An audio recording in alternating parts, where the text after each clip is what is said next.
What's good, everybody? It's the Clown with Cap Show. I got my special guest on tonight, my little cousin Dominic, aka Dom Mendoza. You guys can go check him out. Like I said, he's my little cousin. He's in college right now, attending Kentucky University. He's super smart. He's majoring in business, right, Dom? And I really think he could get into politics as he keeps progressing and keeps working hard. First of all, Dom, tell us a little bit about you, cuz. Tell us what the audience doesn't know much about you. Well, I'm from Chicago, suburban area, 10 minutes out, 15 minutes out. I've been raised there my whole life. I went to public middle school, then a private high school, and now I'm studying business at University of Kentucky. And it's just big honor to be here. Oh, for sure, Dom, and I'm so excited. And I wanted to dive right in, Dom, into politics because, the election's coming up, and this is really important. And I know I've talked to you, Dom, about, not wanting to vote. And I feel like many Americans out there, just like me, do not want to vote, Dom. Why is that? Why do people not want to vote this election? What is the cause and where we're going with our society of people not wanting to vote? People usually don't want to vote because they let other people handle it, and they're just the type of people saying, you guys do whatever you want. It doesn't affect me. I'll sit back. You guys do whatever. You guys hash it out. Yeah. But with this election, it's more of a it opens people's eyes because there are more policies that will affect them directly. Like long term, or maybe in the next 4 years. In the next 4 years, correct. They will be more affected by policies enacted by either Republicans or Democrats. Mm-hmm. And so more people are going out to vote. And if you look at any social media app ever, or any app in general, it's telling you to go out and vote like no other time we've seen that before. Yeah, why is that, Dom? Why is all the media outlets right now promoting all the voting now? Is it because of like I was saying earlier, like people who don't want to vote? It's towards the people who don't want to vote, yes, and it's aimed towards the younger generation because the younger generation leans more toward the political left than the political right. Right. Why is that? Why? Because of the youth of our society, our generation. Is that why? It's got more to do with seeing how the world works and seeing how politics works, and younger people are more likely to vote left because the left side of the political aisle offers all of these promises that on paper look amazing, which I would also agree with. I would also vote for. Mm-hmm. But when they're put into practice, they do not have the end goal as near the same as it did on the paper. Yeah, and for getting started, Dom, who are you going to vote for? Trump or Biden? Why or why not? Who do you think the young? I'm really. This is more targeted the younger group. Obviously, like kids our age and younger. Dom, who should they vote for? Who would you say? Obviously, older people. I feel like are more either one side or the other. What do you think about the youth? Who should the youth vote for now, Dom? And after you finish that, who are you going to vote for? Well, I don't want to tell anyone who to vote for because I am I'm the type of person that says go out, do your own research, figure out which policies you do and don't agree with, and then make your vote based on that. And the crazy thing that's happening in society now is people are using their platforms to tell people who to vote for, and that seems idiotic almost because you're telling people who to vote for when they don't know the person's policies or what legislation they plan to enact. Yeah. So that's why I don't like to tell people who to vote for. Yeah.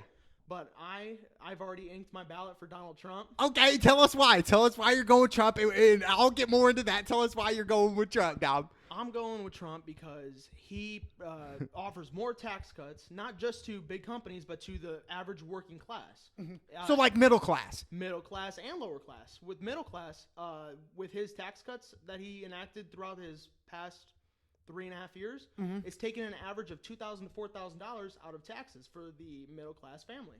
Wow, each year? Each year, yes. Insane. That's crazy, Dom. Now, we hear a lot of, dealing with fake news and the media, what they want to give us.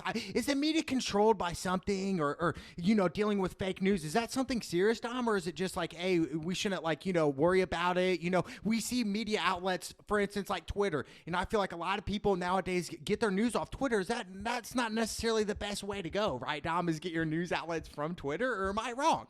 I do participate in the cesspool that Twitter is. Yeah. Because it is horrible. I hate Twitter, but I still participate in it. It's all a bunch of it's a bunch of people slandering other people doing, and this is not just Twitter, but across all social media. Yeah.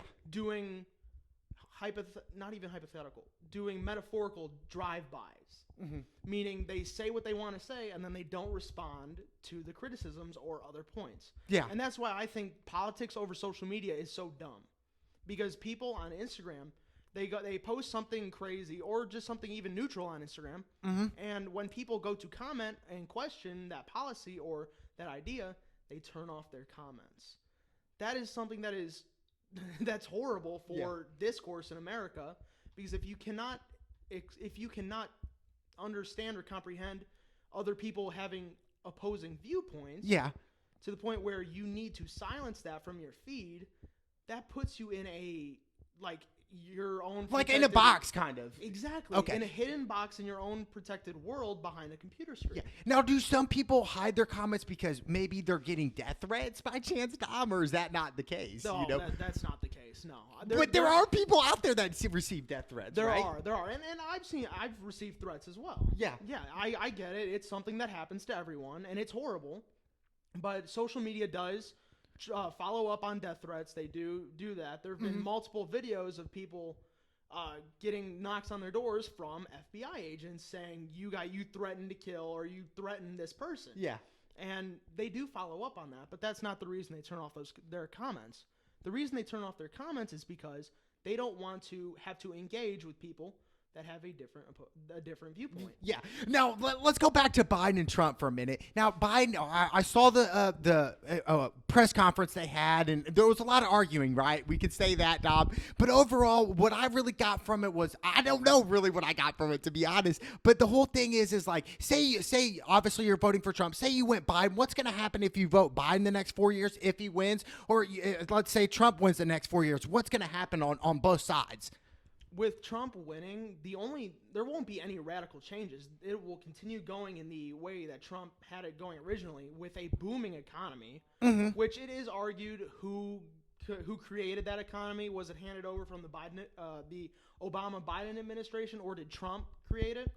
That's a whole conversation for a different segment. And I won't take a stance on that, because there are positions where it looks like both sides are right in some aspect. Yeah.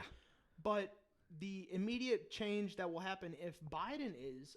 what will happen if Biden wins this election? If Biden's elected, the Republicans will fill the SCOTUS seat with Amy Coney Barrett. Amy Coney Barrett! I want to get into her too. Shout out to the people of praise for Amy Barrett. But keep going, Dom. They will appoint her, and it will be a 5-4 conservative court. And Biden has shrugged off the question, will he pack the court, multiple times. There was one point where last week somebody asked him the question, and he said if he answered it, that would be the headline of every major news network ever. Yeah. And it seems almost irresponsible for a political candidate not to answer a political question. Yeah. That seems like that's irresponsible and almost childish, saying, no, I'm not going to tell you until after the election. Aren't we supposed to know what your position is before the election? Right. That's my whole position. But Biden has not taken that out of consideration, packing the court. But Kamala Harris, she said back in 2019 that she was completely open to the idea of packing the court. And what's that mean, Dom, packing the court? To people who don't understand that, including myself, what does packing the court mean? Packing the court means adding more Supreme Court justices. Okay. And that would be a takeover of the third branch of government. That would be Joe Biden appointing 4 Democrat-leaning Supreme Court justices, and that almost looks like him trying to change the rules to win, because Trump could have done that throughout his entire presidency, because he was working with a 5-4 Democrat-leaning Supreme Court, and he didn't. Yeah. Because he knew that would look bad. That would be bad politically, because he would be changing the rules to win. Yeah. And Biden, he hasn't ruled it out. Kamala, she's all for it. Tammy Duckworth, who was a potential VP pick for Biden, said that if Democrats control the executive branch and the Senate, they will put that on the table and they will look it over. And unfortunately consider it. Yeah. And that's almost horrible, because as I just said, it will overthrow the third branch of government for partisan politics. Yeah. That's wild. I also wanted to get in dealing with COVID, with everything that's going on.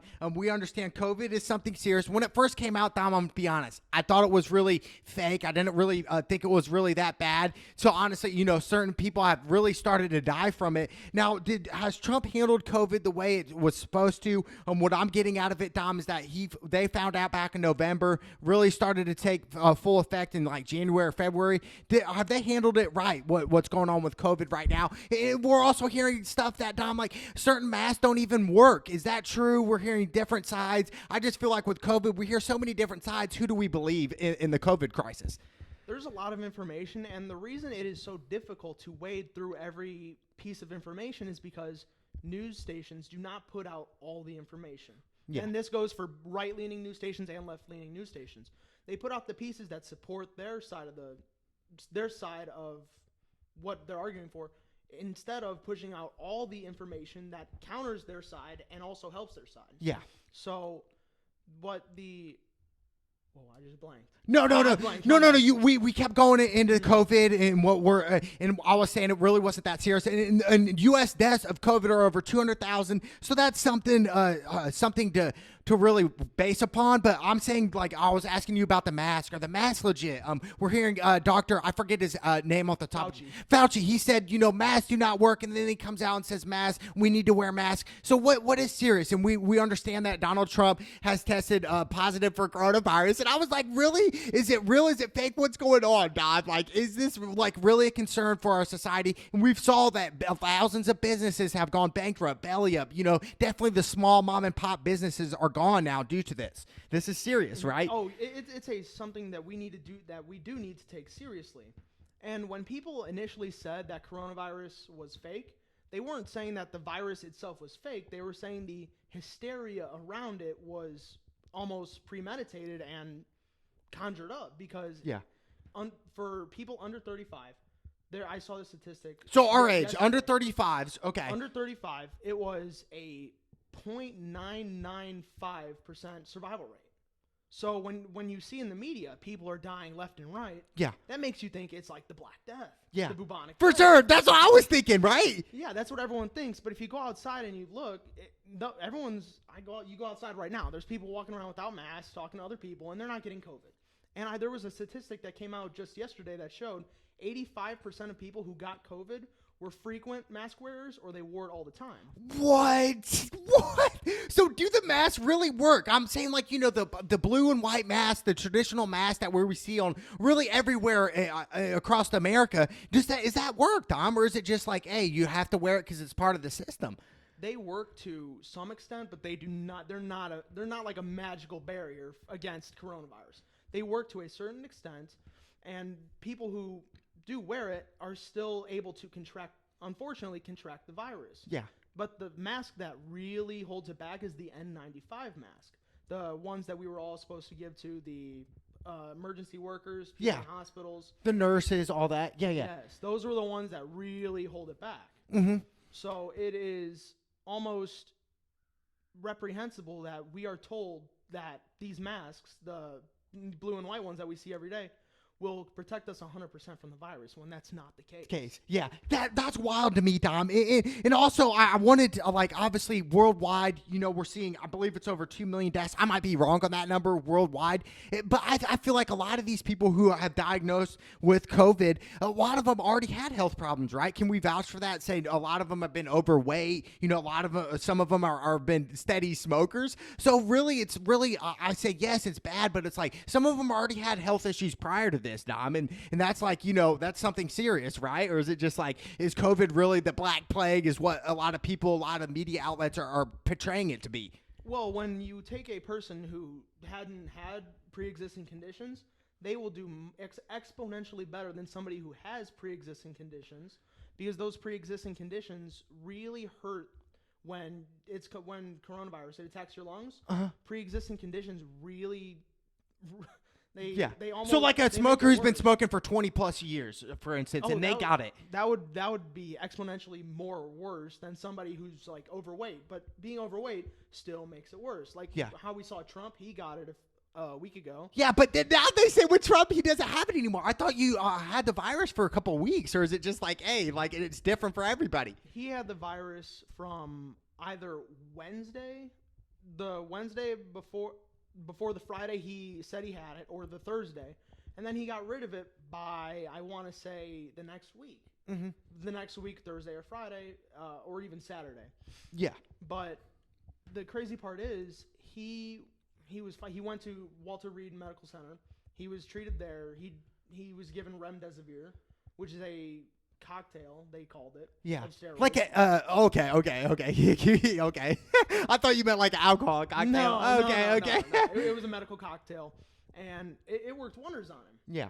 Right? So the crazy part about that scenario is he contracted the virus, and he did have his age and being obese. Mm-hmm. And he was able to defeat it within under a week. Yeah.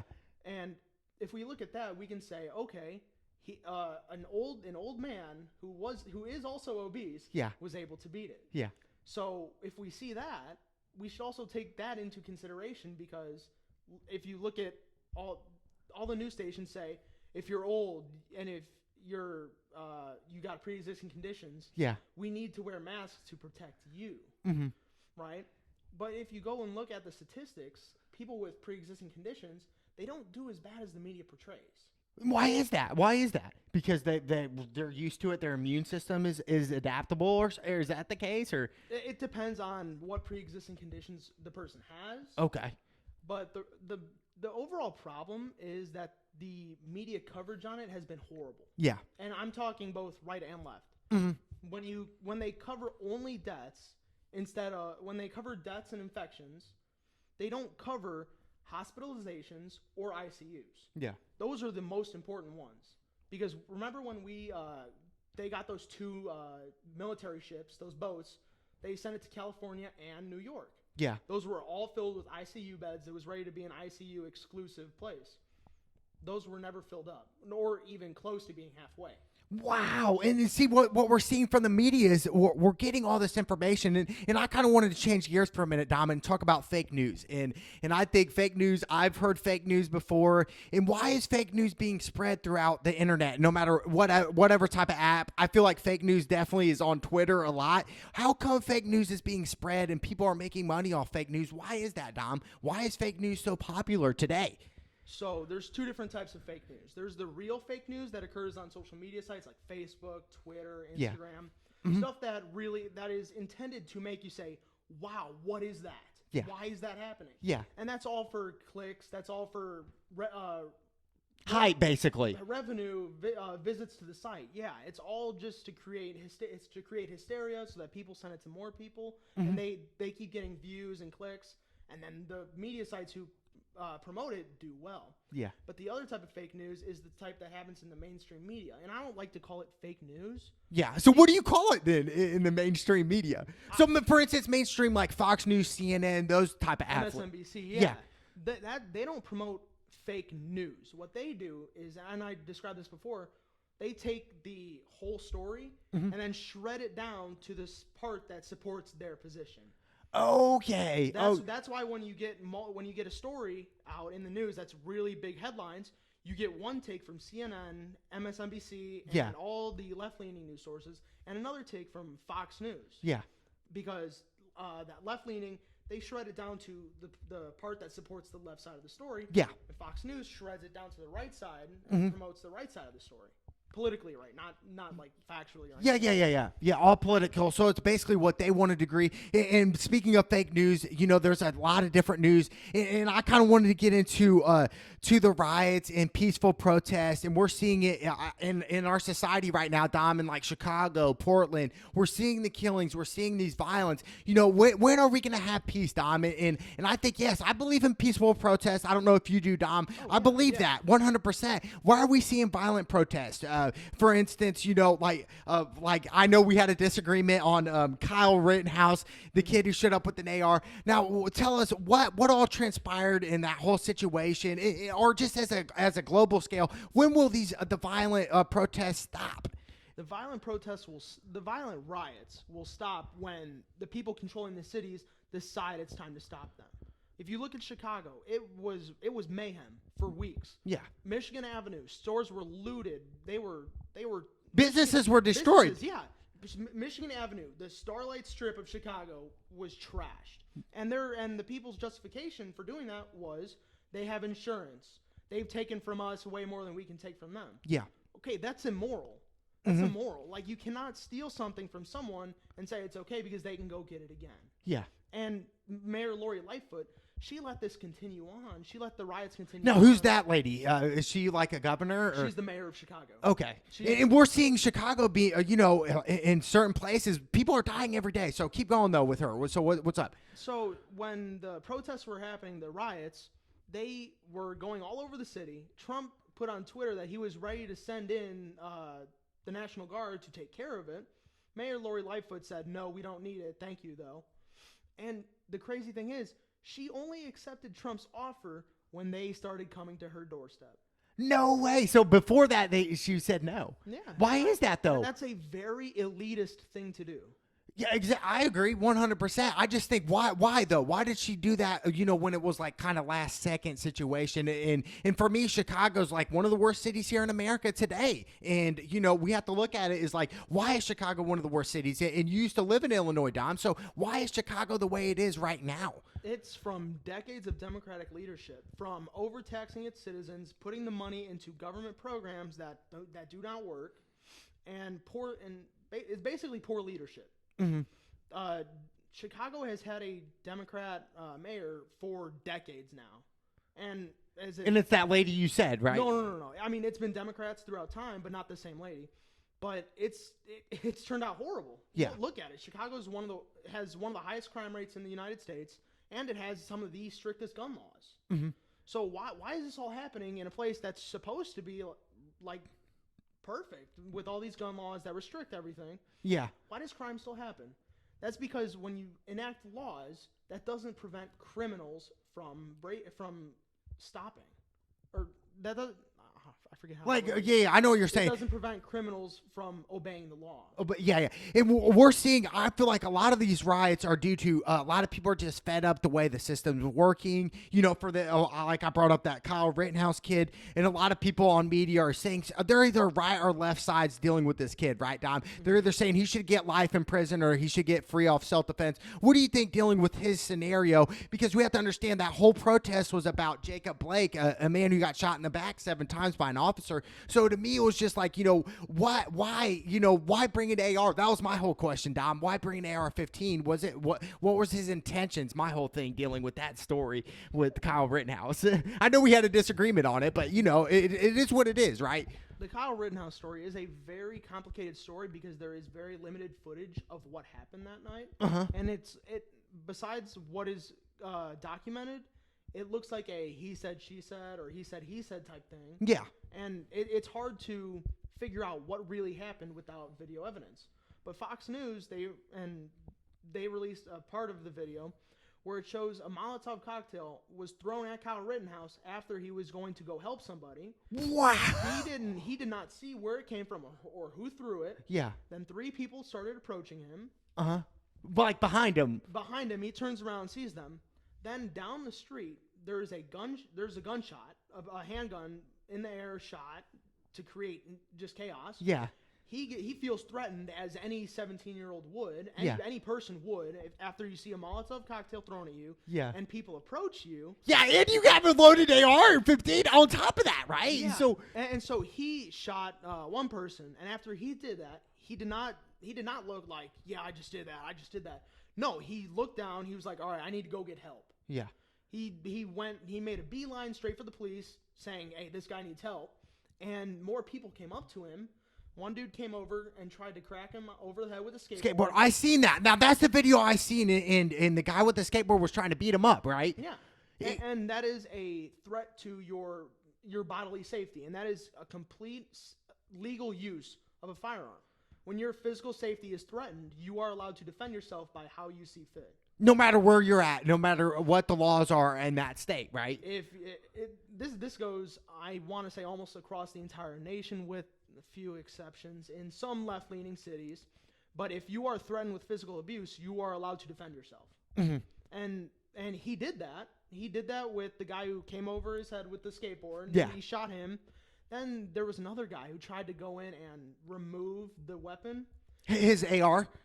His AR. He was wearing a paramedic hat, the guy who came in, and he had a pistol. And you cannot be wearing a paramedic. Like Kyle Rittenhouse, he was not wearing paramedic gear. Yeah, you just had the gloves on, right? Like a nurse. The guy who came after him had a paramedic hat on and then had a gun.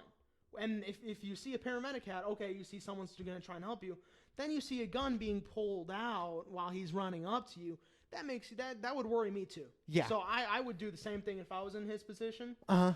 And there was evidence that the guy with the paramedic hat who got shot in the arm, Uh-huh. he told his friend that the only thing he regretted was not unloading the clip on Kyle Rittenhouse. No way! And he's still alive, this guy? This kid? Yeah. I thought two guys were killed during this protest.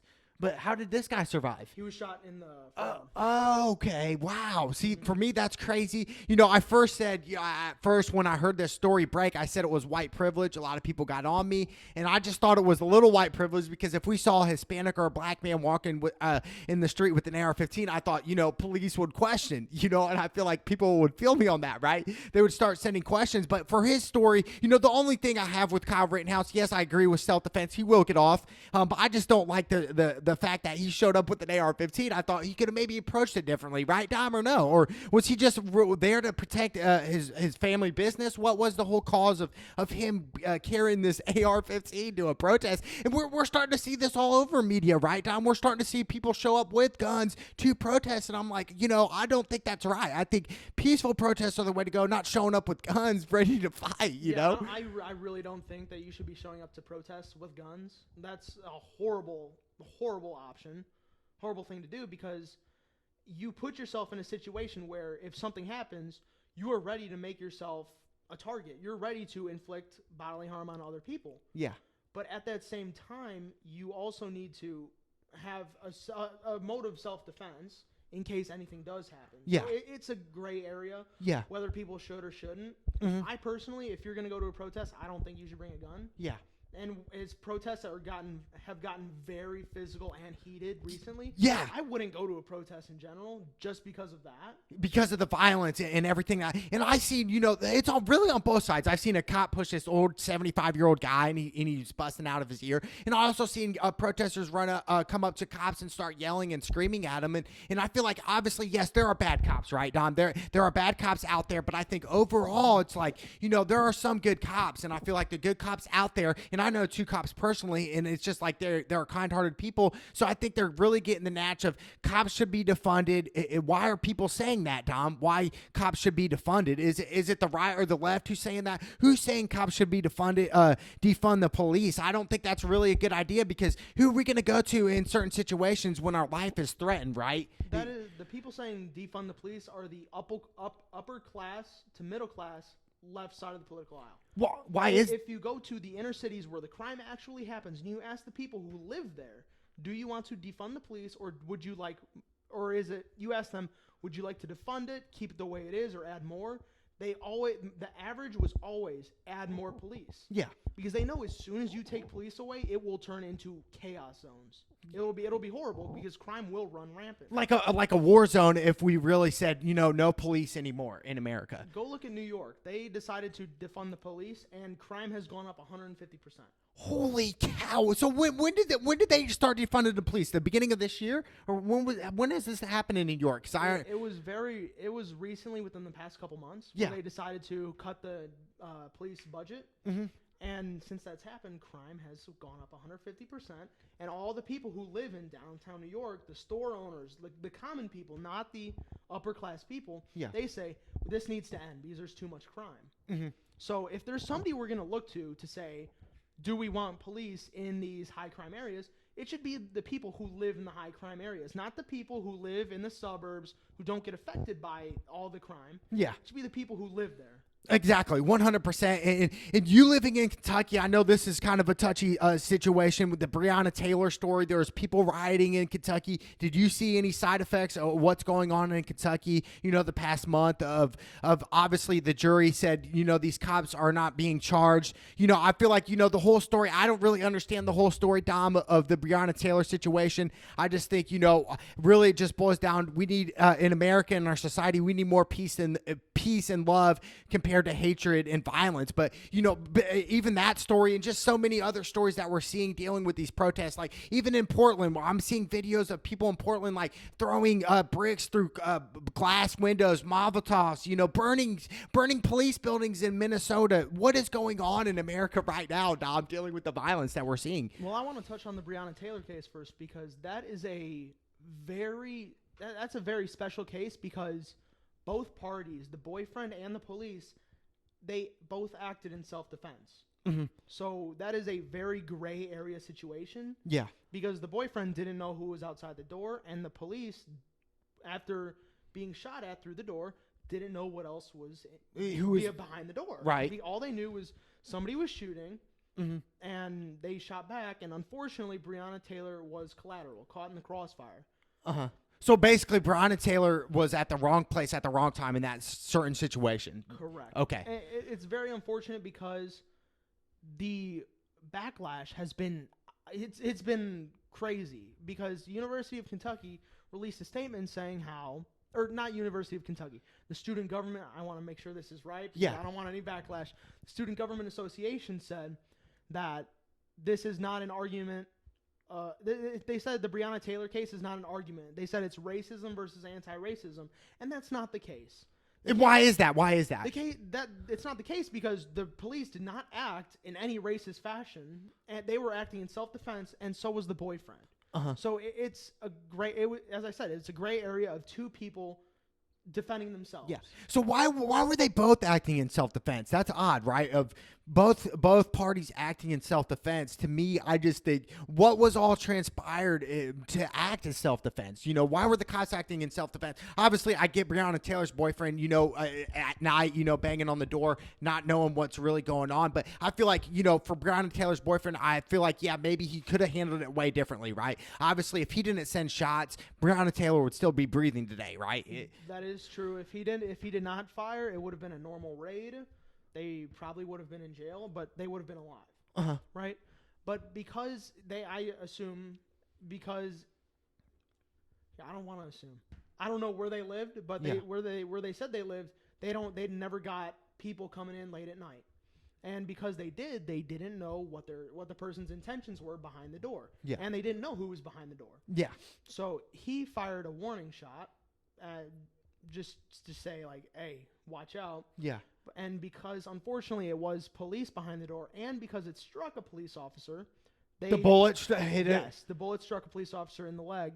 They were cleared to fire back. Yeah. Because that is self-defense after being shot at. Mm-hmm. And he defended himself because he didn't know who was behind the door, and he knew someone was there. Yeah. And he didn't know who it was and who their intentions were. Mm-hmm. So that's why it's really hard to lay blame on one party, because they were both acting in self-defense. Yeah. For sure. And that's crazy to me, that whole story. But also, Dom, dealing with Trump's party and Biden's party, we hear a lot in the media today that they're racist men. They don't like the black community. Is that true? Is Biden and Trump racist, or what is that? I just feel like, Trump and Biden, when they were asked, dealing with white supremacy here in America, I just feel like they kind of went around the question, but will racism ever end at the end of the day, Dom? We can only do so much to instill in our children the value of seeing everyone equally and treating everyone equally. Mm-hmm. There will always be a small group of people who are racist. Yeah, and not just white people towards black people, but every race, every section, every race will have a subsection that will inherently be racist towards another group. Mm-hmm. And it's tough to swallow, but it will be almost impossible to fully get rid of racism in our community. And why is that though? Just because of how people were raised back in the day, or what is the whole main thing with dealing with racism? I feel like it's really hatred in the heart. That's what I think. But is Trump and Biden racist? Because we're hearing that Dom, or certain media outlets are saying, oh, they don't care, they're racist. Are they really racist? Is Donald Trump and Biden racist? They really ran on that in 2016, saying that Trump was racist, and they did that in 2012 as well against Mitt Romney. And it almost seems like a recurring theme that they do, because Biden, when he was campaigning as vice president in 2012, said that Mitt Romney would put black people back in chains. Mitt Romney said that? No. Biden said that about Mitt Romney, and that's false. Yeah. And Mitt Romney just sided with Democrats on one count of impeachment for Trump. So then they praised him for it. So what they do is they try and launch these attacks when they're facing them head on, but then after they're like, okay, yeah, we're cool, we're friends. Yeah. Now, didn't Trump in the 90s? Now, some people are also saying Trump's not racist because he gave some black people business loans back in the day. Is that true, or is that just a made up story? Do you know? I don't know about his business dealings pre when he started running for political office, but I do know that he has given more money than Barack Obama did. Millions to HBCUs. More than Barack Obama? More than Barack Obama. Historically black colleges and universities. He's given more money there. He created a black empowerment plan, and he designated the KKK as a terrorist group. And people say that he is a white supremacist. No. There's montages on YouTube that you can look up where he denounces KKK, David Duke, white supremacy multiple times. He did it in 2016, and Acosta said, Jim Acosta, who's a reporter for CNN, tweeted, Trump finally condemns white supremacy in 2016. And then in 2020, he said, does Trump have the courage to condemn white supremacy? So it's almost like they keep bringing these attacks up, but they forget what happened in the past when Trump did condemn it. Yeah. They keep bringing these attacks up with baseless claims, and it's just used as a smear tactic. For sure. Now, what about Biden? Is Biden racist, or is Biden really? Obviously, I know you're going Trump, but what positive sides are Biden? What he's offering to the debate coming up in November 3rd? What positive things is Biden doing? I don't see Biden doing anything right now. Really? He is doing his best to make as few public appearances as possible. Because he is, in my opinion, not mentally there. Yeah. He fumbles over his words 24/7. Yeah. Now, I think that's a kind of a disability a little bit of him stuttering a little bit, right? Or not even stuttering, but just completely forgetting. Like just 2 days ago, he was speaking at a rally, and he said he was a proud Democrat running for the Senate. He's running for the presidency. Yeah. Not the Senate. Yeah. He doesn't know what he's running for. Yeah. He is not mentally there anymore. And it's sad because I feel like Joe Biden is a genuinely good human, and I don't agree with his policies, but I feel like they are using him as a facade for a more radical and extreme agenda with the Green New Deal, where you would ban fracking. He said in the past he wanted to ban fracking, and then just recently he said, no, I don't want to ban fracking. So how do we know his position? Right. It's hard to tell. The Green New Deal would cost trillions of dollars, and it calls to retrofit every building in America, which is not ideal, or even I couldn't even think we would do that. Yeah. Now, for Biden, I feel like a positive thing is, and we can get a little bit into healthcare. I feel like Biden and going back to the Obamacare administration, I think they wanted healthcare for every American out there, and I kind of agree on that, Dom. I know we probably won't agree on it, but I think Biden wants to offer Americans healthcare. Is that good for us long term, Dom, to have everyone have healthcare? Because we have to understand, say somebody who's born in poverty, really poor, and can't afford these healthcare bills. Say they go to the hospital and they break a bone. How are they going to afford a $20,000 bill at the hospital when they don't have health care? How's that going to be possible? Well, with health care, I believe, as a conservative, I believe we should have a public option that people can go to if they are not able to buy, if they're not able to afford private health insurance. But the problem is that people see public health insurance, like Obamacare, as a lifetime thing when it's not supposed to be. How long is it supposed to be? Just There's no limit. You can be on it as long as you want, but public options should not be, in my opinion, they should not be the be all end all, because they do not sufficiently give you the same coverage that a private health insurance company will. They do not provide expensive treatments or procedures like private insurance companies will. So we need to move away from the notion that public health care should be given. Should it be for every American out there, every American citizen, Dom, or should they be able to choose from it, or should it be an option, or how should we do that for every American out there? I think every American should have the ability to choose a public option healthcare, but they at the same time should not expect it to be near the same as a private insurance health coverage plan. No, why is that? Because it would cost way too much money to, like, I have private health insurance with Blue Cross Blue Shield, and we have a great plan that covers me for a lot. That would be ridiculously expensive to put that into a federal program. That would hike taxes up on everybody exponentially. Yeah. And if you look at Canada, they've centralized their healthcare. My friend's dad was in Canada for a vacation. Yeah. He got some illness, and he went to a doctor, and he said, "We cannot get this to you for a certain amount of months." Yeah. The medicine. He said, maybe try going to a smaller town. He went to the smaller town in Canada. They couldn't get it. So he went back to the United States with his private health insurance and was able to get it within a week.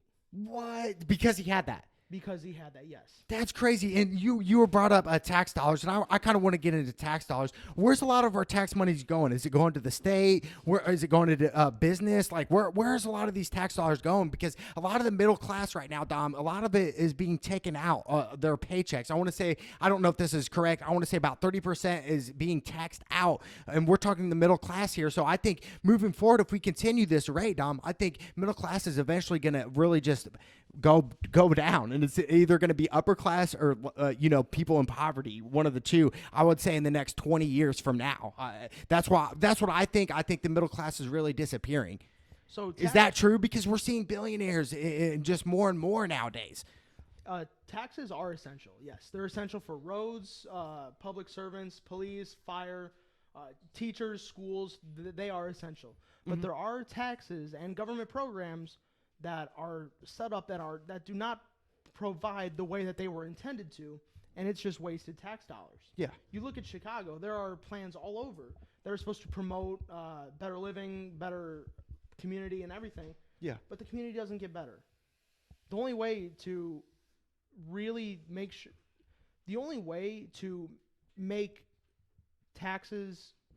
people accept taxes is to find out which programs are a necessity, like public roads, schools, fire, and police.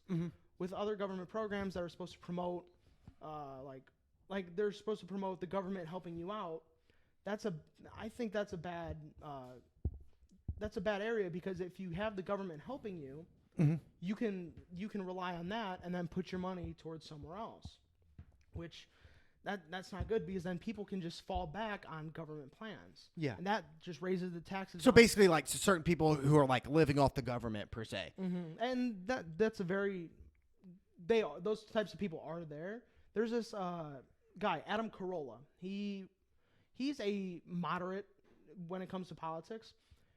When he was growing up, his mom was on welfare. She had all that. He asked his mom why she wouldn't go get a job.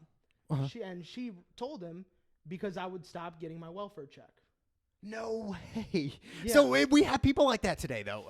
There are people like that in the world, and it's sad, because if you I love the saying, if you give a man a fish, he eats for a day. Yeah. If you teach a man to fish, he eats for a lifetime. Yeah. Amen to that, Dom, for sure. But I just think overall, where we're going at right now, and I think the Democratic Party's really promoting that, hey, look, a lot of the billionaires right now, they're controlling a lot of our money, right, Dom, especially here in America. And I feel like they're more worried about the middle class disappearing. Is that true, Dom? Is the middle class eventually going to disappear? Because we have to understand when like billionaires today, like their money works for them. Therefore, it's tax less. people who really work hard here in America, they're going to tax you more because you're working for money to whereas as your money's working for itself, if that makes sense. Like an asset, like billionaires, they have more assets and they get taxed less on that. And that's just the way the government is. But I just think overall, is the middle class still going to be relevant in 20 years from now, Dom? Because obviously America is capitalism. That's what it is. And it'll always be capitalism, right? Or are we going to, or is socialism ever going to work out? Socialism, trust me, if socialism worked, I would be all for it. I would be the biggest socialist you know. But as we have seen throughout generations, years, hundreds of years throughout the world, socialism does not work. Why is that? Because the government controls all means of production. You have no one else, no private company saying, okay, maybe we should do this to increase sales. If you look at private companies versus government-run programs, private companies work exponentially better than government programs. Yeah. That's what me personally, I hate the government. Yeah. I think we should have a small government and we should let private corporations do the expansions, do the research on everything. Look at Elon Musk. Yeah. He's doing more right now than the government ever did with spacecraft. And now why is that, though? Because it's private? But I don't know how you said private, Dom. I don't know about that, because what if there's a private institution that's, making all the money? Then what's going to happen, right? But no, keep going with Elon Musk, though. Elon Musk, he is really a gem because his company is pushing us further than the government did in space exploration. He is ready to send us to Mars. Yeah, which I agree. I think us humans dealing with our technology, the where we're going, we should already have been able to go to Mars, right, Dom? Are we ever going to get to that point? But I think dealing with our technology, 100%, we're advancing so fast. But I think it's just a matter of time when we can really space travel, and travel in light years. I know that sounds crazy, but no, keep going dealing with Mars and Elon Musk. I think Elon Musk should be the example of why private companies they work better than government programs and companies. Because when private companies, they look for how well their object works or how well their company works. And by doing that, this is where people don't like big companies, because they are given more money. Yeah. But the incentive of more money is what drives people to become better and find new things and new opportunities. Yeah. The government, new ideas. Yes. New ideas, more. How do I say this? When you take away incentive, like socialism does, you take away the incentive. Yeah. You take away the incentives of working harder and trying to put more into society, because you don't make as much as you would under a private market. Yeah. A capitalist market. Yeah. Therefore, when you have socialism, people are not incentivized to go on to make new discoveries, because they won't reap the same benefits as they would under capitalism. Yeah. Capitalism just encourages people to go out, create new things, and ultimately provide for the betterment of society. Yeah, now a lot of people, Dom, would say, no, capitalism's not the way, let's go to socialism. For me, it's like, obviously socialism probably will never work here in America, because obviously if somebody else working harder than the other person and they get the same thing, that's not really fair, right, Dom? And I think at the end of the day, a lot of people who are socialist, eventually they're going to be like, look, dude, we need to do something different, right, for our community, for the people, right? Well, that's where free riding comes along. Free riding is a political term where there is a public option, and instead of the people who don't need the public option putting into it, they stop putting into the public option, and then they become part of the public option. Yeah. And when that happens, people stop putting into the public option, and then there is no more public option. Yeah. And there was a colony, I forget which one it was, that came to the United States. They ran on socialism. They said, everyone take a portion of what you make, throw it into the community center, and then for those who did not reap the same harvest as other people, you can take what you need. Yeah. People started taking what they needed and stopped giving what they originally were, and then the source of the food had stopped coming because people weren't focused on making their own. They were focused on other people making it and then them taking a portion of it. Yeah. So that's a perfect example of why socialism doesn't work. Yeah. And it's not because it is because people don't want to work, but it's also because human intention, it's not to strive to be independent. It's not to be self-sufficient. Yeah. It's to be nurtured. And when you feel nurtured, you feel like you are okay and that you don't have to do anything more. Yeah. And that will be the downfall of society, where we feel that other people should take care of us and we do not need to do anything more. But what about, for example, Dom, what about like people in the homeless or in nursing homes, like, that 80-year-old people that can't really take care of themselves? Dom, then what are we going to tell? We have to take care of those people for sure. We need to take care of people that legitimately cannot take care of themselves. Yeah. But for people who are able to, for them not to take care of themselves puts a burden on everybody else. Yeah. So, like, for example, like someone in their 20s and they don't want to work, so they're just like, I'm not going to work. I'm just not going to do it. Like someone like that, for example, right? Yeah. Okay, I got you. And I want to go back to Trump and Biden for a little bit. Yeah, speaking of Trump and dealing with COVID, before COVID, what we do know is, yes, unemployment rate was at its lowest since, 1960s? Tell us a little bit about, yes, if Trump wins again, what's business going to be like here in America? Are we going to continue to thrive economically and financially? Obviously, dealing with the world debt, it's crazy, right? We're in trillions of debt. Explain a little bit about that, Tom. So with our economy, we are almost in a recession worse than the Great Depression. If we are about to enter in a phase where we are recovering from that, mm-hmm. why wouldn't we want to elect the man who gave us the best economy the USA has ever seen? Yeah, but a lot of people would say, hey, shout out to Barack Obama. He created jobs before Trump. Is that true? Or no, that is true. But Trump had brought the U.S. to the best economy it has ever seen. Mm-hmm. Go look back at the Great Depression. Franklin Delano Roosevelt. That was in the 20s, correct? The Great Depression? Yeah. I think it was FDR. There was a study that came out of a school in California. They said that FDR, because he put in public jobs and public support from the government, it prolonged the Great Depression by more than 10 years. What? Why is that? Because they relied on the government to take care of them, when government always, more times than not, does things the wrong way. Yeah. And they said if they left it to private companies to rebuild the market, it would have come back much faster. Yeah, crazy. Now, let's say Biden wins, Dom. Where's our economy going to go if Joe Biden gets in? And honestly, I don't know if Joe's super smart economically. I think he's a great human. But say for example that he does win, where's our businesses going to go? Are they going to thrive, or are they going to really continue to go down? I think, well, it depends on one thing. If he instates a national lockdown, and if he does that, then businesses will go down. Yeah. Businesses. Now, is that smart for the people, though, Dom? A lot of people would say, it's saving people's lives if we go on a national, which I thought, honestly, Dom, I think we should have done this back in February when coronavirus came out and said, hey, look, everyone just shut down for 1 month. We'll get COVID out of the way. Obviously, I don't know if 1 month is enough, but it could have been a difference, right, Dom? But no, keep going. My bad. I think the lockdowns were horrible, and not because people didn't go out or anything, but because it for lack of a better term, it screwed over our economy. Mm-hmm. Because you look at Yelp right now, they put out statistics saying that over 50% of all Yelp businesses have closed. Due to the virus. Due to the virus, yes. Yeah. And it's unfortunate that Joe Biden, he has been promulgating the lie that those shutdowns are because of Trump. Those shutdowns are because of the governors of each state. Yeah. And for him to put that on Trump is completely wrong, and that's a lack of research on his part. Yeah.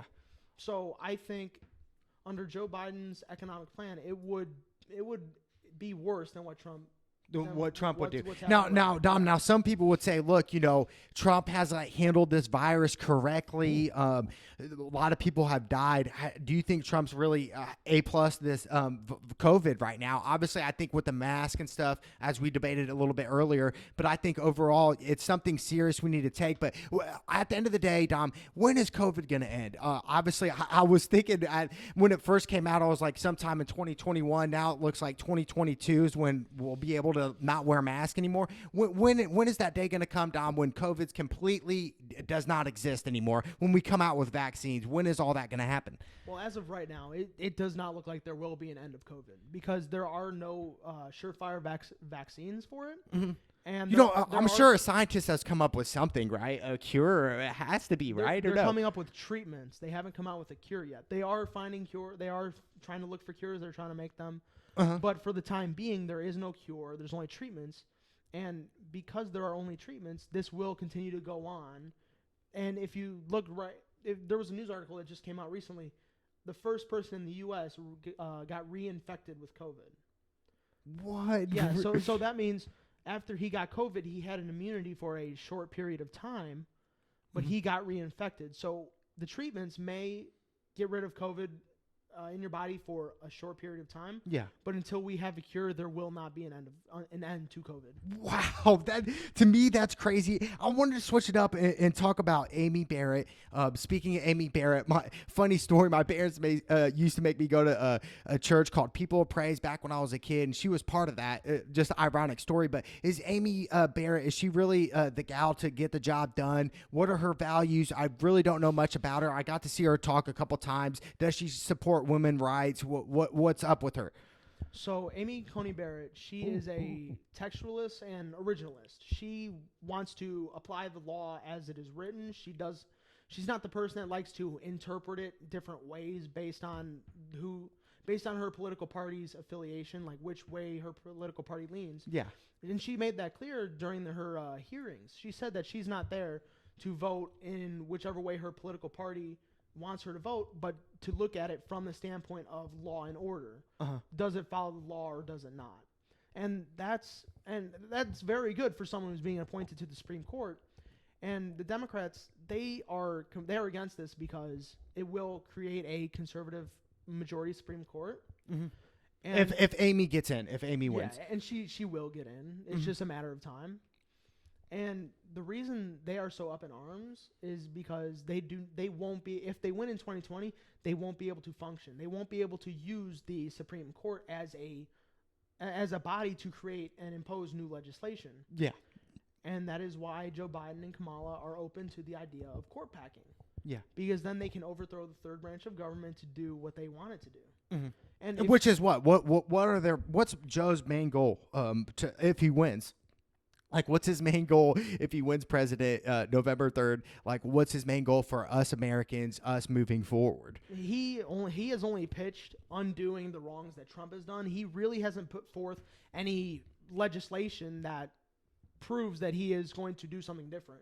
He's only said he's going to do different things. I have not seen any valuable or in-depth legislation from him that would reverse or undo Trump's doings. Yeah, and I've always said this, Dom. I said, when are we going to see, a president younger, right? I mean, we're seeing these older guys. I think really as we move forward in the future, I think we should start to see presidents become younger, right? Dom, or am I just out of line on that? Are we ever going to see a younger president, maybe like in his late 40s or 50s? Like, is that going to happen?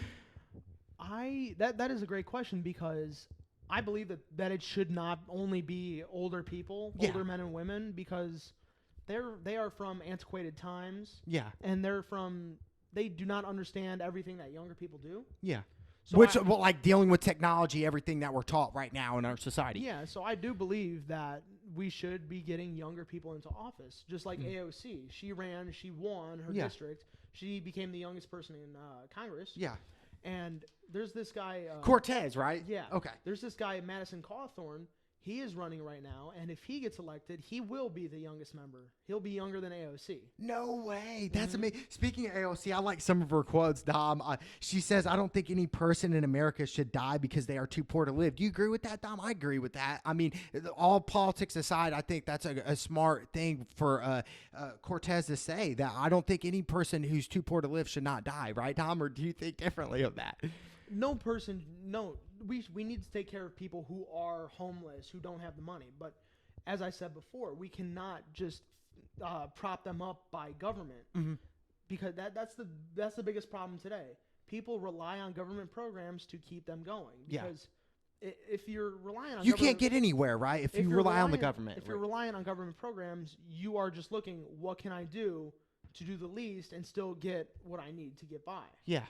So I think that, and Ronald Reagan said this the best. He said the best social program is a job. And that promotes self-sufficiency. That promotes you going out and doing it for yourself. Yeah. Instead of having the government do it for you. And people say they're not able to find jobs today because of the crisis we're in. Yeah. I went and found a job over at Chipotle, and I got it within 10 minutes. Yeah. So I don't believe that people aren't able to find jobs. I believe. But I'm saying like good jobs, right, Dom? I mean, obviously, there are people who work at Chipotle that have a career job. But let's be honest here, Dom. Like, working at like a regular 9 to 5, you're not going to become a millionaire doing that, right, Dom? Or get ahead in life, right? Well, that's also the problem. People have unrealistic living standards when it comes to what they do for a living. Yeah. With teachers. Teachers, my sister used to be a teacher. She made less than $40,000 a year. Like, that's crazy to me. But keep going, though, with teachers. I think they're underpaid, but it's crazy. I believe teachers, their salaries should be dependent on how they teach. Yeah. The problem is, and this goes into the schooling problem. People say schools they're not good. They're not up to code as, like, private schools are. They're not as good as private schools. Well, that's because private schools hire and fire teachers based on their performance. Yeah, how they're teaching the students. Are their students learning?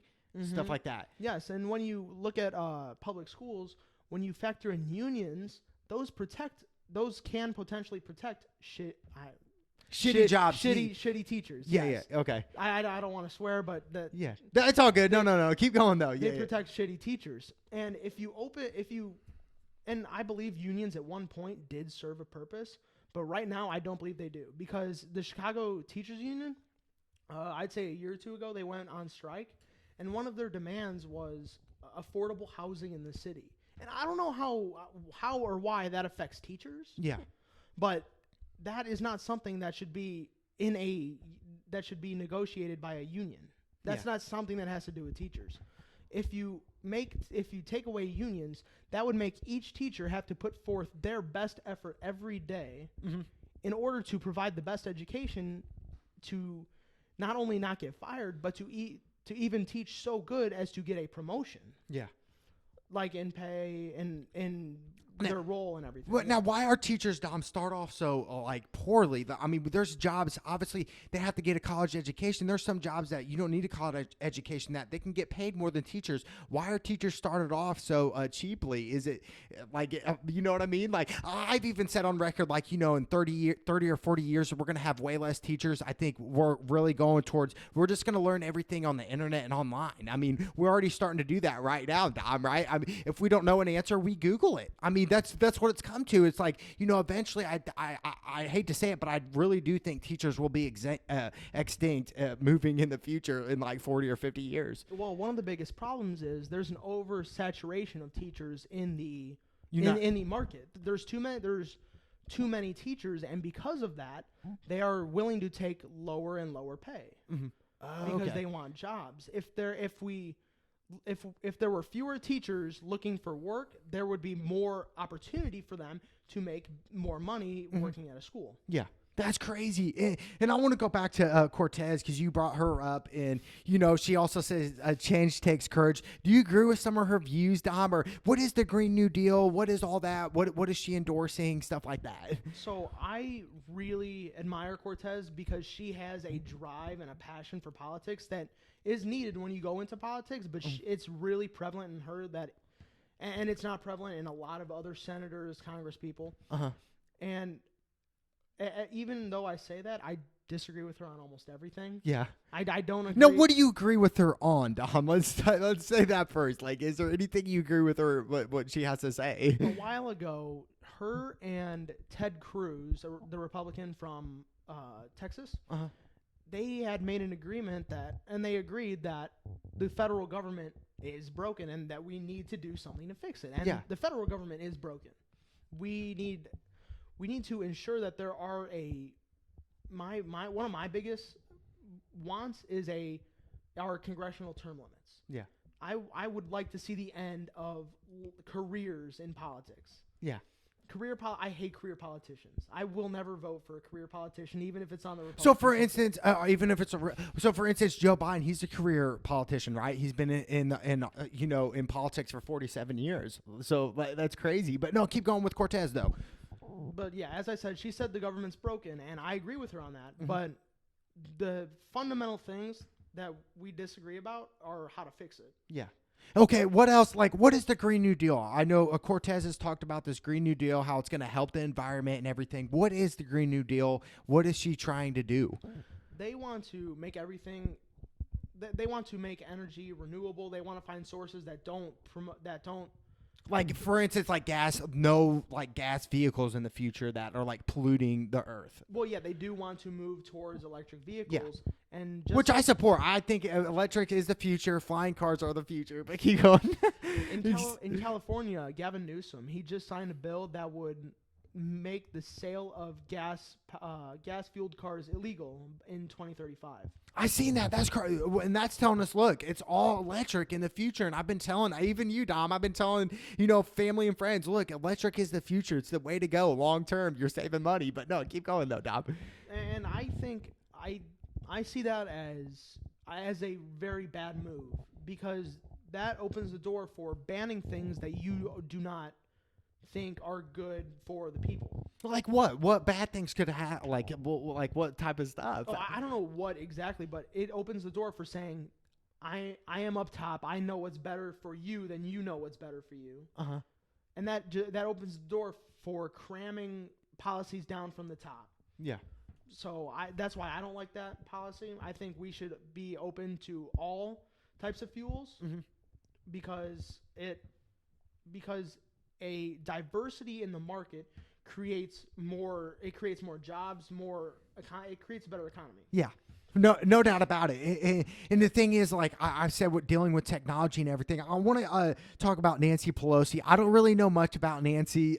Could you maybe give me your side or your opinion dealing with Nancy Pelosi? What is she trying to represent? And obviously, she's to the left and you're to the right now. But who is Nancy Pelosi? What does she do? She's a career politician. She is the Speaker of the House after Paul Ryan, and I don't really agree with her on much, if anything.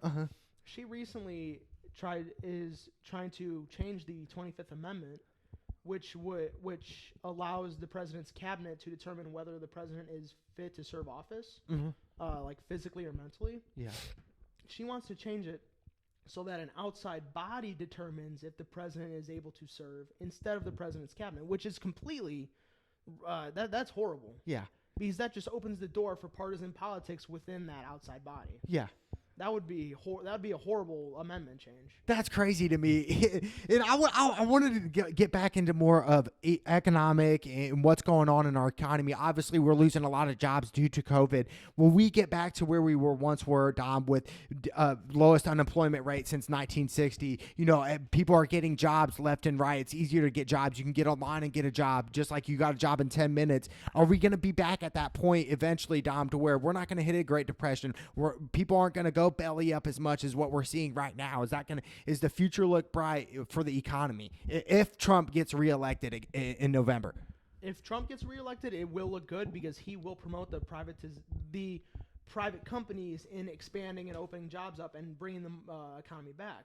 If Joe Biden does it, he will look at it from more of a government standpoint, and he'll try and put in more government jobs. And that will only do what FDR did by prolonging the Great Depression. So I don't believe that Joe Biden, his policies would help us during this recession. Okay, now speaking of that, they said, look, Trump only paid $750 in taxes. Is that true, Dom? A lot of people are saying he doesn't really pay taxes. What's up with that, Dom? That's true, because in the 90s he lost millions of dollars, hundreds of millions of dollars. For what? Just business losses, all of that. And because of that, he was able to opt in for a plan that he wouldn't have to pay taxes until he was able to bring back revenue. And one of the big problems with net worth and looking at people's net worth, that's not how much money they actually have. That's how much money their businesses and everything they've created is worth. When people say Jeff Bezos needs to give more money away or he needs to be taxed higher, that's idiotic, because he could have a bank account with only $20 million, not even a lot. Yeah. Even though he's valued at over $100 billion. Yeah. So basically, networks, for instance, like Bezos, they said he'll be the first trillionaire ever. Now, keep going though. That's crazy to me. When they say he'll be the first trillionaire, that doesn't mean he'll have $1 trillion. Yeah. That means his company will be worth $1 trillion. Yeah, his assets and stuff will be worth that, but him personally does not have that money. Correct. Got you. So when we look up Donald Trump worth of like $5 billion, so Trump really doesn't have $5 billion. Correct. Okay, but I get the gist of it. So basically, why did he only pay $750? Because of his losses back in the 70s or 90s? Yeah. That's crazy, though. A lot of people say that's not fair, though, Dom, right? I mean, to only pay $750, that's more than me, you know? I mean, if it doesn't seem fair, less. If that doesn't seem fair, then that should encourage people to go and vote and change those policies. Yeah. Instead of just sitting back and complaining about it at home. Yeah. Which the majority of people do. Yeah. So, and they leave out the fact that he did pay into Obamacare and Social Security. Uh-huh. So he did pay more than $750. Yeah. He probably paid millions. Yeah. In Obamacare, I know we didn't really touch much on it. I just think Obamacare was really for having health care for everyone. And I know we kind of discussed having health care for everyone's good, right, Dom? But I think, and I also wanted to get into illegal immigrants out there. How do illegal immigrants come into America and do it the right way? What do they have to do, Dom? What are their steps to get into America? Because we have to understand most people want to live in America, Dom. They want to come here for a reason. It's a place where we can really come from nothing to something. And it's really the only place you can do that. I'm not saying you can't do it anywhere else, but I'm saying this is the best chance to do it. What's the easy way for people who aren't from America to come in and do it the right way? Because we see illegal immigrants today coming in and they're doing it illegal. Well, the problem is there is no easy way, and that's a big thing that needs to change because the process takes years. Mm-hmm. It can take 5 to 15 years. It's ridiculous, and I see that as one of Ronald Reagan's biggest failures. Uh-huh. Because at one point during his presidency, he did legalize all of the illegal immigrants in the United States. Yeah. But he did not fix the system of someone becoming a legalized citizen. Yeah. And what needs to happen is we fix the immigration process. We make it much faster. Mm-hmm. And that's how to do that is a different story for another time because Yeah. I don't know. Yeah. It needs to become faster, Mm-hmm. and we need to. The reason why putting up a wall is Yeah. good, So what is the main reason for the wall, Dom? Like, what's it going to help? it promotes a safe travel into the United States, because even if you go into the United States illegally, even if you cross over without being a citizen, you will still be allowed to stay. Okay. You go through a port of entry, you will be allowed to stay. Okay. The problem with illegal immigration is that people are going across rivers, going through treacherous environments where they could potentially die. Correct. By putting up a wall, you would force everyone into the going in through the documentation way where they would be allowed to stay. Yeah. And it would eliminate the chance of people having to go through treacherous environments and potentially dying. Now, dealing with the illegal immigrants and our tax dollars, is some of our tax dollars going to illegal immigrants that, for instance, are getting help inside hospitals here in America? Is that where some of it's going to, or am I wrong on that? Oh yeah. Tax dollars go to hospitals. What you want to know why insurance rates for better plans are so high? It's because there is a small amount of people that go to hospitals and then they bail out right after. Uh-huh. So you technically, if you leave a hospital after you've been helped and there's no way to contact you, you're off. Like, what's that mean basically? Like, you should flee America? Not even flee America, but just flee that area, you don't have to pay. No way, really? Yeah, so here in America? Yeah, that gets offloaded onto taxpayers or private insurance holders. Holy cow. And they have to pay for it. Mm-hmm. Wow. See, to me, that's another hole in the system that I did not understand. How can we fix that hole, Dom? Because that's a serious, say, for instance, a hospital bill is over $100,000. Obviously they can't pay out of pocket, so they leave. So insurance has to pay $100 G's for that. Well, I think with something worth $100,000, I think they're gonna get you on that. Yeah. I'm when I mean that people are dipping out, I mean on like small things, like $100 bills to a couple $1,000 bills. Yeah. Dipping out on a $10,000 or above bill, that's something harder to do. They will come after you. Yeah. Okay, that's what I thought. Yeah, but dealing with Republicans and Democrats, Dom, will we ever see the day like where we come together? Obviously, I don't know the history of who formed the Republicans and Democrats, but my whole thing is, are we gonna come to agreements on certain things ever? Because obviously we saw the debate; they were just arguing the whole time. It was like a middle school fight. Are we gonna have a time where we're not arguing the whole time, where we're not hating on each other? I think that will only happen if there is not a two-party system anymore. And so basically just a one-party system moving forward. Or even a multiple-party system where there aren't set big, like there aren't big parties. Like you like Democrats and Republicans, and then you have libertarians, socialists, and then all the other little ones, the Green Party, independents. Yeah. I think if we were to create a system where all of those parties were on the same platform and they had the same ability to reach out to people, I think then politics would become more friendly, more, hey, we agree on this, but we may disagree on that, but that's okay. Yeah. I think if we step away from a two-party system towards a multiple-party system, it will get better. Yeah, and 100%. And I know this is a touchy one. Now, I've had a friend. He came out as gay. To me, it was off guard, but I was like, we're still brothers. What do you think about gay marriage here in America? It's being legalized. After my friend came out as he was gay, I was like, look, dude, you're still my boy. Just don't do anything to, like, try anything with me. And we're still boys. We still talk today. But I think, at the end of the day, it's really, we just need to love each other. Obviously, what do you think? Do you agree with that, Tom? Gay marriages? I think it was horrible that the government inserted itself into marriage and prohibited homosexuals from marrying. Mm-hmm. I think government should stay completely out of marriage because that is a private contract between two peoples. So I think for government to ban gay marriage, that was a horrible move. Yeah. Because that showed and exemplified that the government can come into your personal life. And that was a horrible plan. So when gay marriage was legalized, that was a move of government stepping out of people's private lives. Yeah, that's government. That's government really having too much power, right, Dom? Of saying, hey, you guys are gay, you can't get married or whatever. Dealing with everything, and we're seeing different types of movements like LGBT. We're seeing Me Too movements. Do you agree with some of these movements where we're going, moving forward, or are they really just starting chaos, or like what's up with that? Well, if you want to hear a funny statistic, a poll came out saying that 52% of homosexual men are ready to vote for Trump.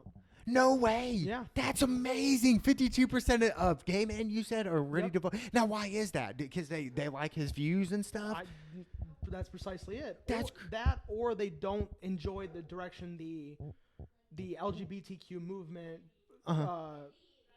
movement is going. Because I have seen throughout social media where people are trying to normalize, unfortunately, and this isn't everyone in the movement. This is a subsection of the movement. They're trying to normalize pedophilia, and that's horrible. Yeah. That's exploiting children.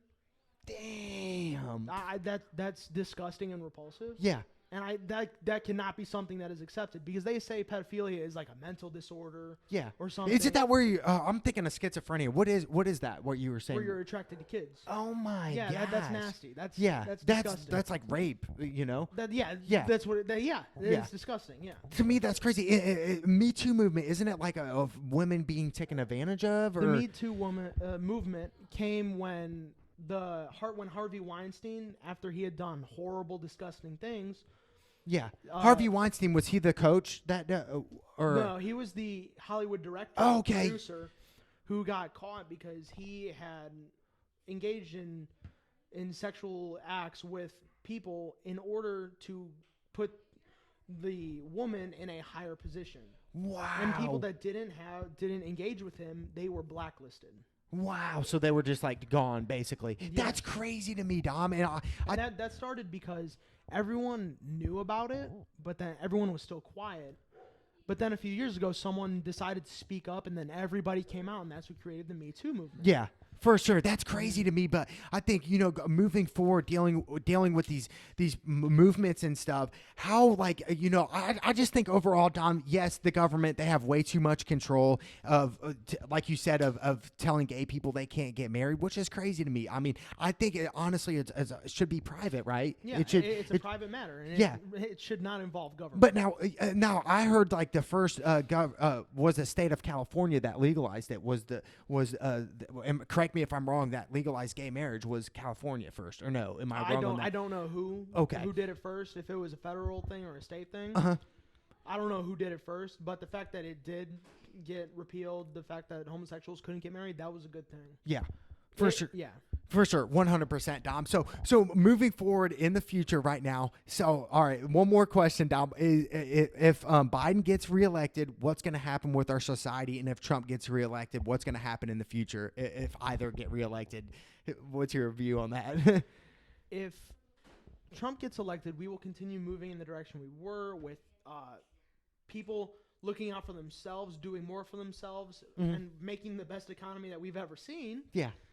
And if we go in the Biden direction, that will be you need to adhere to these policies, these social norms, political correctness, do all that, change it, because Biden just recently tried to change the definition of court packing. Yeah.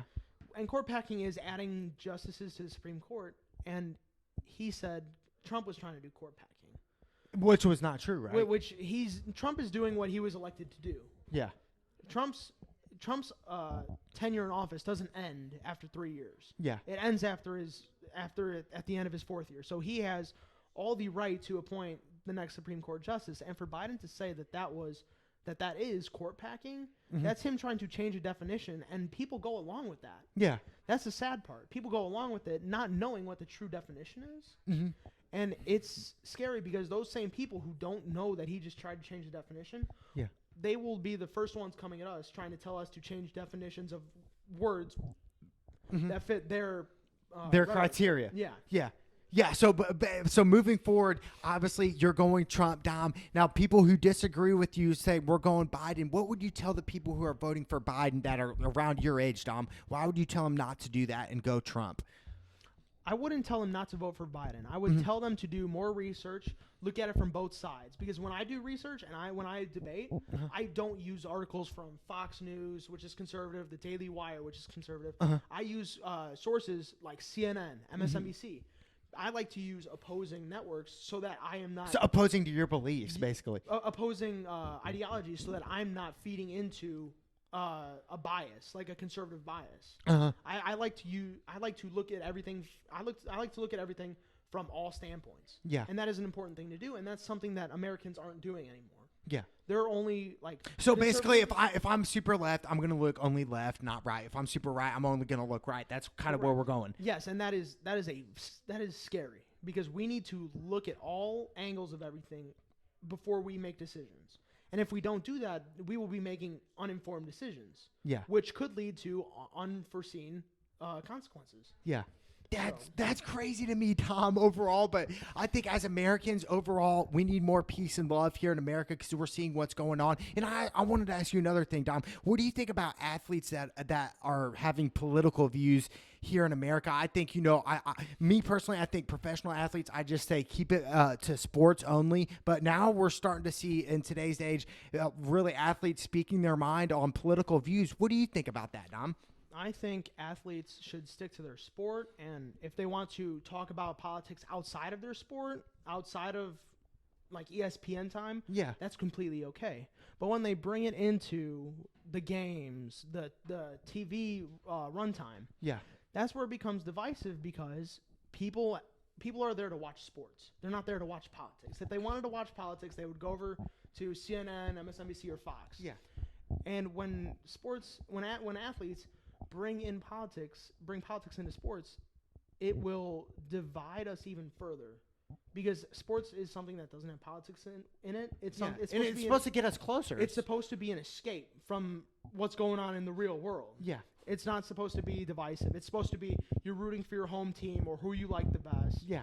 And as soon as they bring in politics, that affects not only their brand, but the sport in general. Because if you look at the NBA Finals, they got just over 6 million views on the Game 6. Yeah, but those weren't streams, right? What about people who do streams and stuff, Dom? They're not counting that, right? No, they are. They are?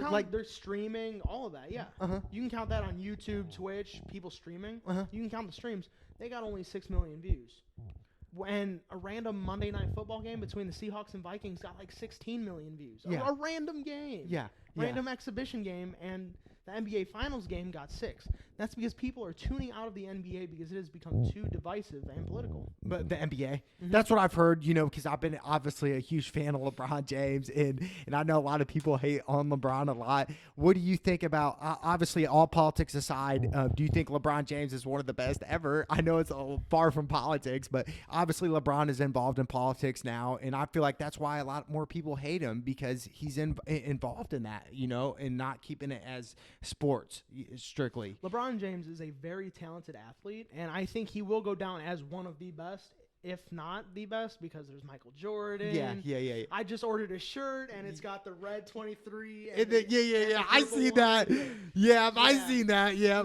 But I agree with you with dealing with athletes of just staying out of politics, dealing with our issues from day to day, right? But I think moving forward in the future, in the next 5 years from now, Dom, where do you see America being? Are we still going to be battling what we're battling today, battling hatred, battling racism, battling COVID? Or in 5 years from now, in 2025, what's it going to be like towards the end of the decade of this decade, Dom? If we go in the Trump direction, it will. And I'll go over like different topics. In sports, it will force people to stop becoming political. Just how the NBA commissioner said that there won't be anything political next season because it did tank viewership. If we're under Trump, that'll go for all sports. So then sports will become just sports again. Yeah. Right? If we go under Biden, it'll become more of, hey, we need to get louder. So then they may go back to putting politics back in sports. Which is not a good thing, right? But the thing is like NFL, they don't do that. They don't do anything with politics, I don't believe, right? The NFL. They do the names on the helmets, but they don't do anything big. So it's what the NFL does really isn't. It's not near what the NBA did. Yeah. So, and I was gonna launch in on a different, go. different tangent. No, go ahead. No, it would have ran like 30 minutes. No, do it. Go ahead. So the problem with the social justice, like with the Jacob Blakes, all of those guys, and there's two instances. There was a guy at a Wendy's who was drunk in his car. He was passed out. The cops came there. They were there. This was in Georgia, wasn't it? Atlanta. Okay. It was in Atlanta. I forget the guy's name, but he was not coherent. The police were there talking with him. They tried to get him out of the car, park. He got up. He wrestled both of them down to the ground. He took one of the cops' tasers, pointed it at the cops, and shot at them. Yeah. And that's a potentially lethal move. Yeah. So the cops, in return, were allowed to shoot back to defend themselves. That in turn created riots because they say the cops were being racist. No, they weren't. They were doing what they were taught to do, doing their job. If somebody shoots at you, your instinct is to shoot back and defend yourself. Yeah. That's human nature. Just like with Jacob Blake. Yeah. Let's get into Jacob Blake. Let me comment on that, Atlanta. I know exactly what you're talking about. I actually had my buddy. His name's Davon. He came at me and I said, look, if I was in that situation, I would have got shot too. And he 100% disagreed with me. He said it was because he was black. And I said, no. I said, if I would have tackled two officers and taken an officer's gun, do you think an officer would not shoot at me? Come on. And he still disagrees with me, but I absolutely agree. I think if I were to tackle two officers and wrestle them and take their taser, you bet I'm getting shot. No matter what I look like, no matter what color I am getting shot there. No doubt about it. I have a video of a white man where he was on he was on PCP, and he went after cops. And before he did charge the cops said, no, don't come any closer. The cop knew that he would have to shoot him. He didn't want to. Told the guy no. The guy still came at him. He shot him 7 times. The guy got back up, went over to the other officer, stole the other officer's gun, And then the officer who was still standing shot the guy like 3 or 4 more times. Holy cow! And he was on PCP. Yeah. So this isn't a discussion of whether it's racism or not.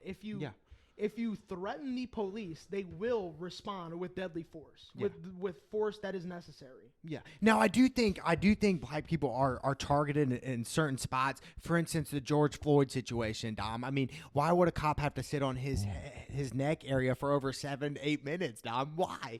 You know what I'm saying? I think that is messed up there, right? That is completely messed up. That is abuse of power, completely. And people say it's because he was a racist, but there is yet to be evidence supporting that claim. There is no evidence supporting that Derek Chauvin is himself a racist. The only thing there is that he abused his power. Yeah. And the crazy part is, right now, if you go look at the body cam video, when they initially opened George Floyd's car door, he turns to the camera, the body cam, and he's got a white pill-like substance in his mouth. Who, George Floyd? George Floyd, yes. And when they did the toxicology report on him, he had copious amounts of drugs in his system: heroin, fentanyl. He had a lot. Yeah, but still, that doesn't give you the right to sit on a man's neck, right? I'm not saying that. Yeah. What I'm saying is, if you watch the whole body cam video, he will say when he was put in the police car that he couldn't breathe. Right? He was saying that when the windows were open, no one was on him, that he couldn't breathe. And he was saying that on the ground. When you take that into consideration, that looks like excited delirium. Well, now, what is that, basically? That is where, when you're on drugs, your organs are working overtime, especially your heart. It's working really hard overtime. Okay, so it's like you're running when you're at sitting down. 500%. Yeah. Yes. And then when you come off the crash, your heart's been working so hard that your organs, not just your heart but your organs, they cannot function properly. So your organs basically shut down. So Derek Chauvin's defense team is attempting to argue that it was excited delirium that killed George Floyd and not asphyxiation. That's crazy to me. I cannot believe that. Now, going to the Jacob Blake, the cop who shot. Now, this whole story's messed up. Obviously, the cop shot him 7 times, but before this happened, I really don't know what transpired. All I saw was Jacob Blake going into the car, and I thought at the time, I was like, all right, this is not a good thing, right? I think the cop, could have maybe tackled him into the car, or some people were saying they already tased him, but, then the cop ended up shooting him the 7 times in the back. What's up with this story? I think the cops definitely could have handled it differently, right, Dom? They could have tackled him into the ground before he even opened his car door. Because we have to understand, if you're going into your car door when cops are following you, they're definitely going to think something's up, right, Dom? They're going to think you're reaching for another gun, another weapon. You don't know. Well, my whole thing is, I just thought it was weird. Well, the Jacob Blake thing can be settled in one statement. If he complied with the police, he wouldn't have gotten shot. If he had stopped, if he had let them arrest him, do whatever, he would be fine. It's because he multiple times disobeyed their orders, went around to his car, and they don't know what he has in his car. Because if you can watch police training videos, it happens in a split second where you reach down and start firing. Yeah. And they don't know what's in his car, and after he disobeyed them, they don't know what he's going to do next. Because he could have something in the car. Yeah. If he had obeyed them, then there wouldn't have been any need to shoot him. Yeah, 100%.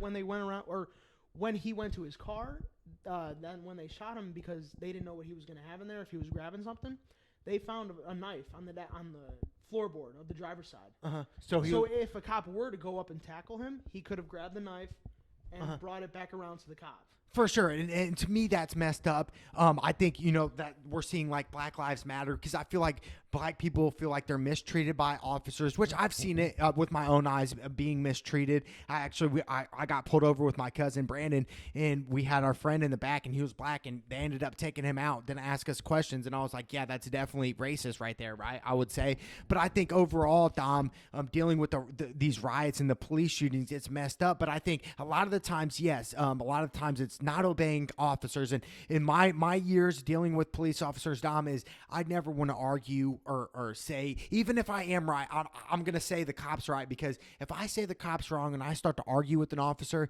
more times than not, that situation's going to escalate and something's going to happen if I start to argue and talk back to a cop. And I've always taught, don't just agree with everything they say, but what do you think about that? So I've had multiple run-ins with police officers, and they've been overly good, and I can attribute that to I didn't talk back, I wasn't disrespectful, I did everything they asked me. Mm-hmm.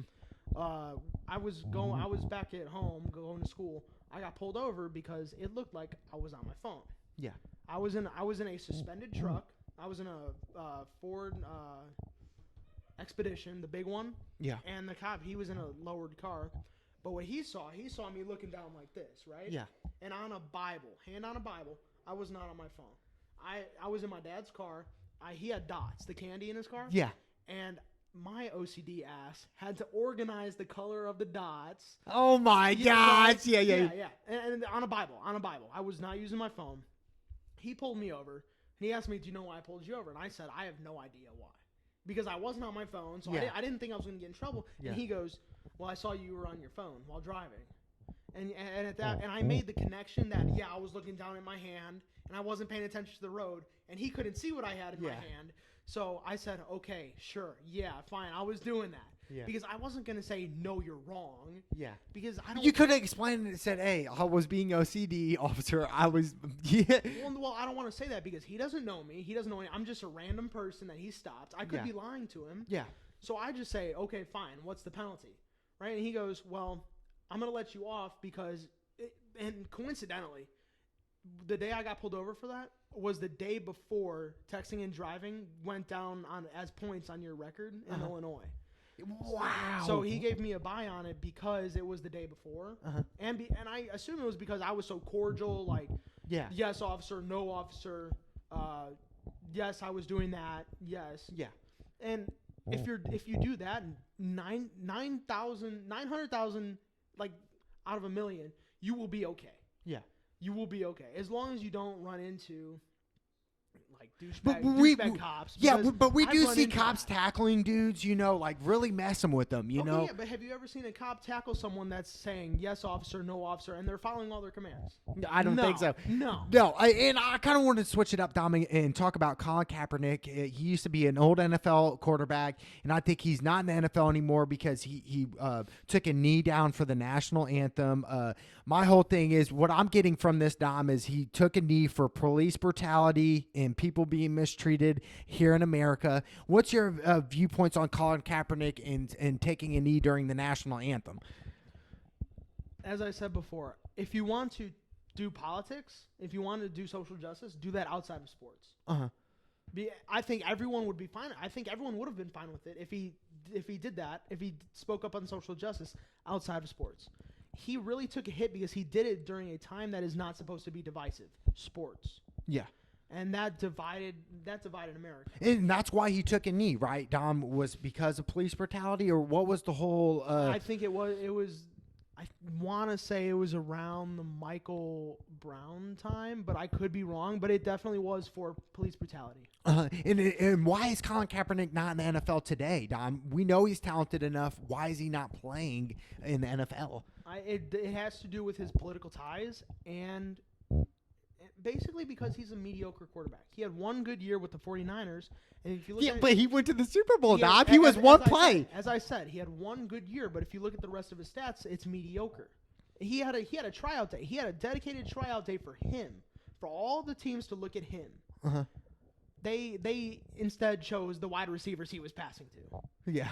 So that says one of two things. They don't want him because he's too politically active, or it's because he's a mediocre quarterback. All right. Well, I think I really, dude. I think Colin Kaepernick is a great quarterback. Here's why: because yes, he had a couple. You said he has one good year. I believe he had a couple good years. The year he went to the Super Bowl, played the Ravens, he was literally one play away from a Super Bowl ring, dog. Like one play, dude. So like for me, you got to be a decent quarterback, right, to even make it to the Super Bowl and have one play away from a Super Bowl championship. Don't you think? Oh, completely. But that only shows how good you were that one year. That going to the Super Bowl once doesn't determine your whole career. True. That determines how you performed that one year and how you could potentially perform in a year or two. Yeah. That doesn't determine your whole career. For sure, 100%. But I think overall, dealing with our society, Dom, are we headed in the right direction? And I feel like right now it's definitely a high tense time dealing with COVID, dealing with the riots, dealing with the killings and shootings that we're seeing. Is this all going to stop? Is the violence and hatred going to stop? Because I feel like when we repay evil for evil, that's not the way. We've been doing that for years, and where have it got us? You know, it's got us to wars. It's got us to innocent lives being lost. We've lost $1 million through costs because of this. Is it ever going to stop, Dom, the hatred and stuff that we're seeing today in America? I don't think it will until everyone collectively decides to look at everything through every lens, through every angle. Mm-hmm. Because right now, the majority of Americans are only looking at it from one perspective. Yeah. And what perspective? Just like what they see right then and there? As I was saying before, like how they only watch CNN or MSNBC or only Fox News. Uh-huh. People are looking at it through only one lens. And as soon as we as a society look at it from every aspect and take every aspect as equal, mm-hmm. that's when we will start to make progress. 100%. Now, Dom, do you want to become president one day? Because I know you're really smart dealing with politics. Is that what the life you want to live? Or because right now you're attending Kentucky. Tell us a little bit about that. I think that's a question for the future. I don't know about that right now. Okay. I got you. That's a question for the future. I got you 100%. But as I said, one last thing, Dom. Why are you going Trump? Why should young people out there go Trump today? I'm going Trump just because I believe his policies will lead us in a better direction than Biden. But I also need to let it be known that I do not think Trump is perfect. Yeah. He needs to get his ass off Twitter. He needs to stop doing that. Yeah. he needs to drop his ego because his ego's killing him.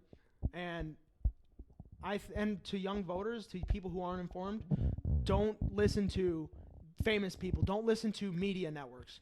Go do your own research. Go figure out what legislation you personally agree with instead of listening to what others say you should agree with. 100%. Dom, I wanted to say thank you for hopping on the show. We're going to have to do another one. You already know, as people know, Dom was on my show when I first started back in 2018. So, Dom, thank you so much, guys. I appreciate it. Thank you. Yeah, thank you, guys. Hey, it's a Clown with Cav show. Let's go.